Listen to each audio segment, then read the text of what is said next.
As promised, Larry Caplan is back with us for our monthly chat, and today you are invited to call in and offer and ask your lawn and garden questions. The number will be popping up on the screen, but there it is, 270-827-7961. Good morning, Larry. That was a long introduction. Good morning, Larry. Good morning. Good morning. Good to see both of you here. It is good to see you too. And you know, one of the first questions people are going to ask, and I'm just going to jump in there. Right. Tomatoes.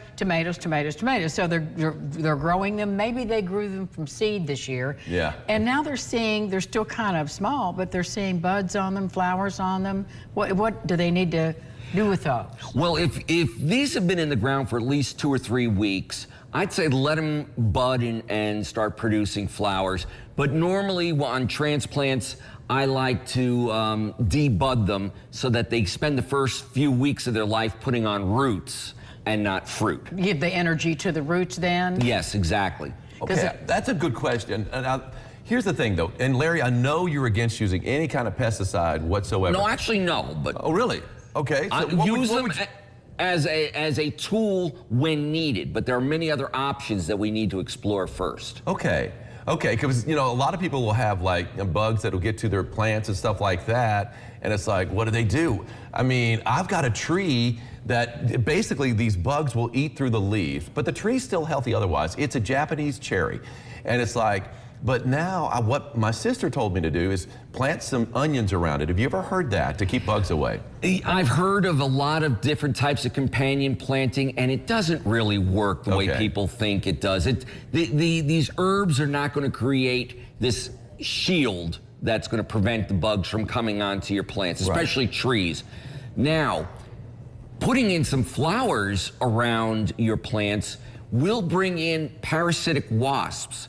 And these parasitic wasps will lay their eggs in caterpillars. So if you have caterpillars that are eating your broccoli or eating your tree, these parasitic wasps, they come in and they eat the pollen on the flowers. And then after they got a belly full, then they go and lay their eggs on nearby caterpillars. So that's a way to encourage what we call biological control. Okay. That's a good thing to know. What kind of flowers in particular?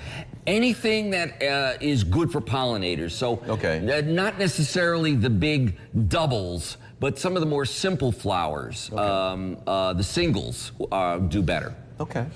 But we're still talking about tomatoes and disease. So yes, exactly. And you know, we've seen this, we've all had the experience if we've grown tomatoes. When the leaves start kind of turning yellow, is that disease? Is that pest? What is that? There's a number of leaf spot diseases that attack tomatoes, and it usually starts from the bottom and works its way up. Oh, really? Okay. Several things we can do. Number one, mulch underneath the plant. Get some grass clippings and spread that out under the plant, because a lot of the fungus spores stay in the soil, and when it rains or when you irrigate, it splashes from the soil onto the lower leaves, and then it goes from those lower leaves to the next set of leaves and on up. Wow. So mulching helps. Yes, I agree with that. If you see the first few bottom leaves developing spots, just pluck them off and throw them out. And that'll, again, help break the cycle. And if you need to, there are some fungicides that can be used. And so are there some natural things you can do besides plucking it off? I mean, a natural... Well, the mulching, the